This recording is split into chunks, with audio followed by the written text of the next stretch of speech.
laging mag-isip ng maganda. Lagi naman kapag nag-iisip ng maganda, maganda ang outcome ng lahat. Ang ini-expect mo ay maganda, wala ka namang iniisip na pangit. Bakit makikita mo pangit? Sa sitwasyon ng buhay natin ngayon, importante ang state ng pag-iisip natin. Lagi natin ilagay ang mga bagay na magaganda. Lagi natin isipin ang mga bagay na makagagaan ng hinaharap natin. Sa umaga pa lang, sabihin na sa sarili na magiging masaya ka. Lahat ng makikita mo ay paganda.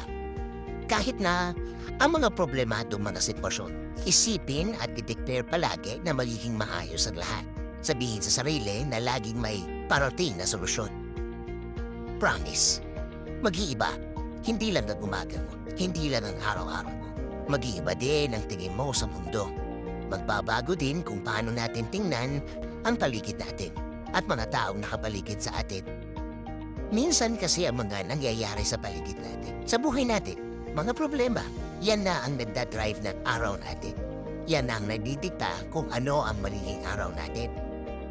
Sana, huwag nating hayaan na maging ganito tayo. Huwag nating hayaan na maging slave tayo ng mga iniisip nating hindi maganda. Yan din kasi nagiging base natin sa pagdedesisyon natin sa araw-araw kasi. At madalas, palipak ang kinalalabasan. Ewan ko kung maniniwala ka na ang major na problema natin ay ang moving on. Nag-hold on tayo sa mga bagay na dapat wala na sa atin. Tulad na lang ng galit. Galit sa mga taong gumawa na balik sa atin. Nag-hold on tayo kasi gusto nating makaganti. Gusto nating makaganti ng doble. Gusto natin mas masakit ang makuha niya sa atin. Minsan nga, gusto natin triple. Kahit na kailan, ang pagganti ay mali. Mali. Yung oras pa lang na ini-spend mo para mag-isip, para makaganti, ay nakakataas na ng dugo.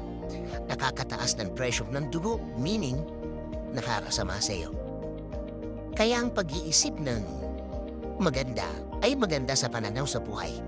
Nakakaganda ng mundo at higit sa lahat, nakakaganda ng kalusugan na kailangan natin na napaka-importante sa mga panahon ngayon.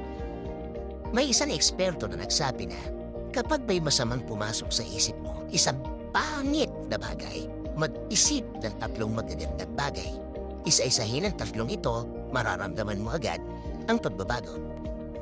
Again, ang point, ikaw pa din ang maglalagay ng kung ano-ano sa isip mo. Ikaw pa din ang masusunod kung ano ang ilalagay mo sa isip mo.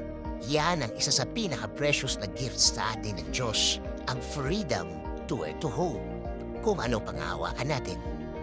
Kung Diyos ang nagregalo niyan sa atin, sa Diyos ka natin kumapit. Walang pangit na plano ang Diyos sa atin. Lagi naman ang kanyang plano ay paano tayo mapapabuti at paano tayo maiaangat sa ating buhay. Sabi nga sa Galatians 6:9, let us not become weary in doing good, for at the proper time, we will reap a harvest if we do not give up.